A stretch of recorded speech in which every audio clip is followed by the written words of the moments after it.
Good morning all. In this video lecture, we are going to discuss the topic selection of number of poles from third unit design of DC machines in the subject design of electrical apparatus.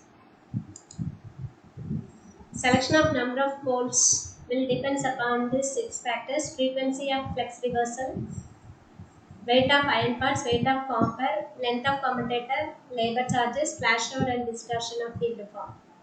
And usually the frequency of flex reversal lies between 25 to 50 hertz in a DC machine. And so, before selecting the number of poles in the DC machine, so we are going to discuss the advantages and disadvantages of having large number of poles. So, if you are having large number of poles, mean current through the conductor will be reduced. More number of conductors we can have, so that the current through the conductors will be reduced, so that the cost of copper, the weight of copper, and in turn the cost of copper will be reduced. So if weight of copper is reduced, then we can say that overall dimensions of the machine will be reduced. That means the overall length and diameter of the armature will be reduced.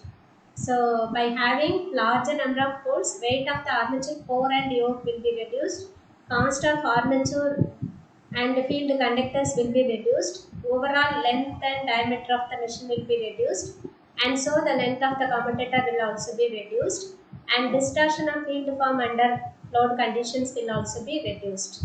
If lesser number of poles are there, the frequency of reversal will be lesser, but if it is more, then frequency of flex reversal will be more, and the distortion in the field form under load conditions will also be lesser. So it is more advantageous to have larger number of poles, but the drawback of having larger number of poles in the machine is frequency of flex reversal will be more. Labor charges to construct more number of poles will also getting more, and possibility of flashover between the brush arms, because number of brushes will be equal to number of poles in the machine, and so if we are increasing the number of poles, will increase the number of brush arms, so that there is a possibility of flashover between the brush arms is also a factor of disadvantage in case of having larger number of poles.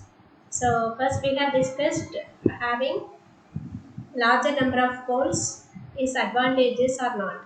So it is mostly it is advantageous to have larger number of poles. And guidelines for choosing the number of poles based upon the following factors. The first one is the frequency of flex reversal should lies between 25 to 50 hertz. So this is the first criteria. So, and the second criteria is the current per parallel path that should not exceed 20 amperes, and current per brush arm should not exceed 400 amperes. These two are the criteria. These two are one and the same. Either you can calculate current per parallel path or current per brush arm. Current per parallel path equation is IA by A. Current IA is the armature current, per parallel path is A, and A will be equal to P for a lap winding, and A will be equal to 2 for a wave winding. So current per parallel path, that is IA by A, is equal to IA by P for lap winding, IA by 2 for wave winding. And current per brush arm is 2 IA by A. That is the general equation for current per brush arm, 2 IA by A, and A will be equal to P for a lap winding, and A will be equal to 2 for a wave winding. So that 2 and 2 get cancelled, so it will be simply IA. So current per brush arm is 2 IA by P for a lap winding and IA for a wave winding, wherein P is the number of poles. So usually any one of the condition we will be verifying in the problem. So either current per parallel path or current per brush arm we will be checking. And the armature MMF should not be too large. Okay, so that armature MMF per pole in ampere turns for different capacity of the machine is tabulated here. Up to 100 kilowatt it is 5000 or less, 100 to 500 kilowatt it is 5000 to 7500, 500 to 1500 kilowatt 7500 to 10,000 ampere turns, and above 1500 kilowatts it can have up to 12,500 ampere turns, armature ampere turns per pole. So we will be choosing based on the above three conditions. We are choosing the number of poles, and the largest value of number of poles will be chosen for lesser cost. The reduction in iron and copper loss, so that will reduce the amount of amount, that is cost, will also be reduced. So usually in the problem we will be verifying the first two conditions, and sometimes slot loading can also be needed to be verified, so that the third condition will also we will be verifying.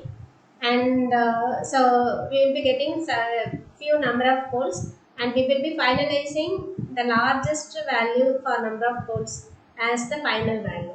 That will reduce the cost in the machine by reducing the iron and copper losses in the machine, because increase in number of poles will reduce the main dimensions, and the current will also be reducing, so that this iron and copper current and area of core will also be reduced, so that the total reduction in cost will be there in the machine. So in selecting the number of guidelines for choosing the number of poles, these 4 points we will be following. And pole proportion, as already we have discussed in separating out this D and L in a DC machine, and this dP is the pole width, okay, and B is the pole arc length, L is the length of the armature.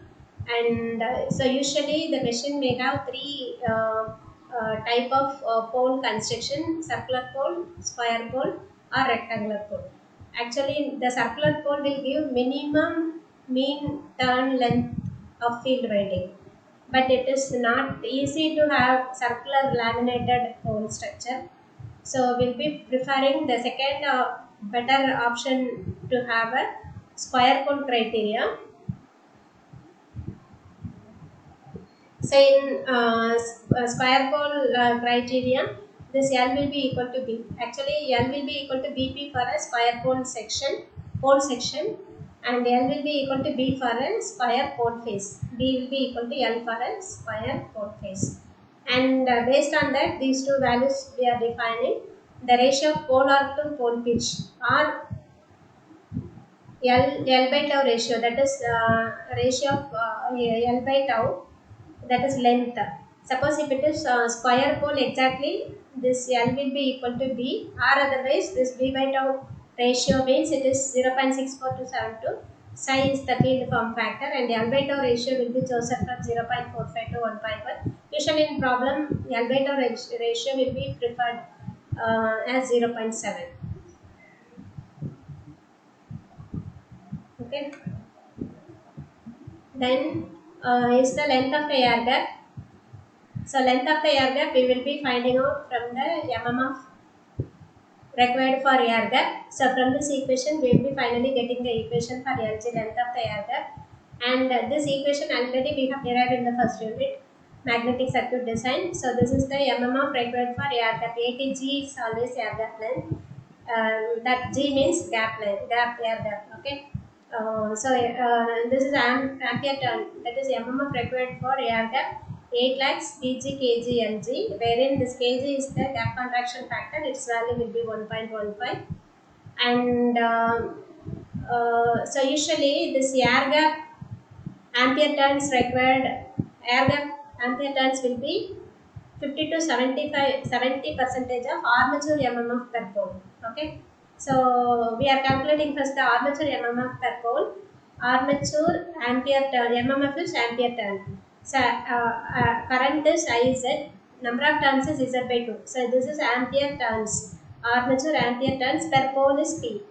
So armature ampere turns per pole is IZ Z by 2P. IZ already know it is in terms of AC. AC is equal to IZ by pi d. So from that equation we are getting for IZ. This is specific electric loading AC. So this IZ is equal to AC into pi d, and pi d by P is, so we know it is pi d by P is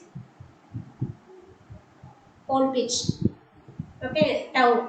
So this tau is pi d by P. So we are replacing this pi d by P as tau, that is pole pitch.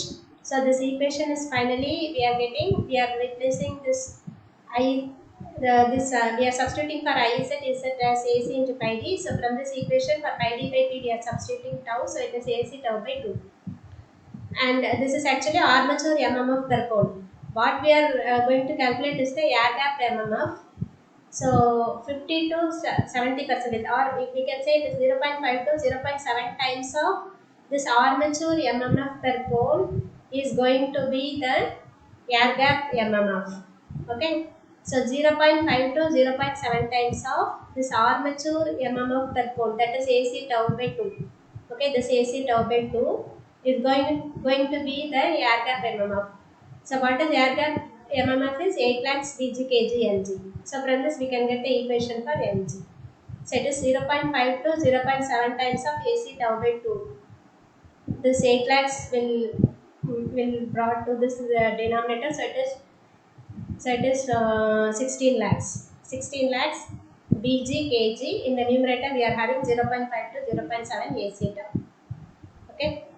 And so this is how the equation to calculate the length of air gap is obtained from the ampere turns equation. The usual values of air gap lies between 0.01 to 0.01 times of pole pitch tau. So we are calculating tau. Now that the length of this air gap will be 0.01 to 0.015 times of this pole pitch. So we have first in this section we have discussed about the guidelines for choosing the total number of poles, or the selection of number of poles in a DC machine, pole proportion, that is the values of B by tau, L by tau, and with this actually the pole section is over, that is pole field system is over. And next is the air gap length. Air gap. So in air gap we are defining the air gap length, and the next part in the DC machine is armature core. Armature core and then armature winding. The armature core it is having circular section. Armature is a circular part, and it is having many laminated structure. So the thickness of lamination of each armature core will be 0.5 mm, and so length of armature and diameter of the armature already we have designed. So in the armature core it will be having outer periphery and inner periphery. So from the outer periphery we will be having the slots. So our next intention is to calculate the total number of armature slots, and so in the then dimension of the armature slot. First we have to calculate the total number of armature slot and dimensions of the armature slot, that is depth of the slot we have to calculate, and then depth of the armature core also we have to calculate. So in the next class we will be discussing in detail about the number of armature slots. So in the armature slot design, the following factors are going to be considered, that is slot width, cooling of armature conductors, flex pulsation, commutation and cost. And so this we will discuss in detail in the next class, that is selection of number of armature slot, armature dimension, and then the design of armature core. That means the diameter of the armature core and depth of the armature core we will be calculating in the next class, next video lecture. Okay, so today we have completed the design of selection of number of poles in the machine. So in the next class we will be discussing about the selection of armature slots, dimension of armature slots, and then depth of armature core. Then already we have completed design of armature winding for lap winding and wave winding in first unit itself. And then we will be calculating the total number of armature conductors and area cross section of armature conductors. And then we will be moving on to the magnetic circuit of this unit. Okay, thank you for this.